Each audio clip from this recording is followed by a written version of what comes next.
but it almost gets a little bit intimidating when cool people you've looked up to start pulling up on the session. This guy could basically do every pressure flip with his eyes closed. What's good, people? I'm solo traveling with my skateboard, and today I started off here in Brooklyn, New York again with a lovely homemade breakfast with the homies and some coffee, where I eventually headed out to go get the subway on my way into Tompkins Square Park. I then picked up another coffee and did some journaling in the park for a little bit. It felt nice to be surrounded by people that were kind of doing the same thing. The weather was good today, so obviously I had to go skate the park, or obstacles, whatever you want to call them out here in Tompkins Square. Started off with some stretching, then I started off my session by trying to switch flip this bump.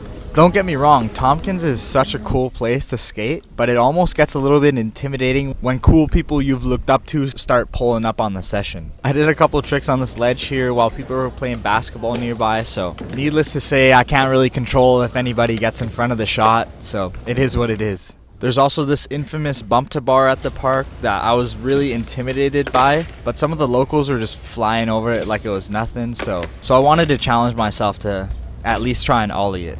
And after rolling up quite a few times and getting over it a couple times, I eventually ended up getting the ollie. But this hockey guy was kind of in the way of the shot, so you already know I had to do it again for you guys. I eventually finished off skating. I then headed over to grab a bagel and coffee at Tompkins Square Bagels, where I then went back to the park to enjoy what I had just gotten myself. Then my buddy Tall showed up, so we sat and chatted for a little bit and picked up some Gatorades from this dollar Gatorade guy that apparently is quite a legend out here in New York City. We then proceeded to jump on some city bikes to bike over the Williamsburg Bridge that I crossed yesterday. Man, I don't think the views ever get old from this place. We then pulled up to this skate park called McCarran Park, and man is this place ever nice too. It's really not the biggest skate park, but it's super fun nonetheless. Tall even got some tricks today too. This guy could basically do every pressure flip with his eyes closed. Needless to say, I need to get on that someday. After we were done skating, we headed over to a nearby lookout spot that had one of the nicest views I've ever seen of the city. I know I've already said it many times, but man, am I ever stoked to be out here in New York City. We made our way back over the Williamsburg Bridge, did some quick grocery shopping, and headed back to Tall's place to cook up some nice dinner. I also got to check out Tall's rooftop.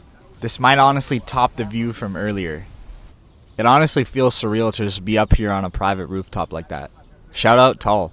I showed him how to crack open a Beamer with a skateboard while we were cooking up our steaks, and we watched Lamont Holt's new video while we were eating dinner. Eventually, as it got later, I headed out from Tall's place and made my way back to Brooklyn. What a day, guys. Stay tuned for tomorrow's video. We're just getting started here in NYC.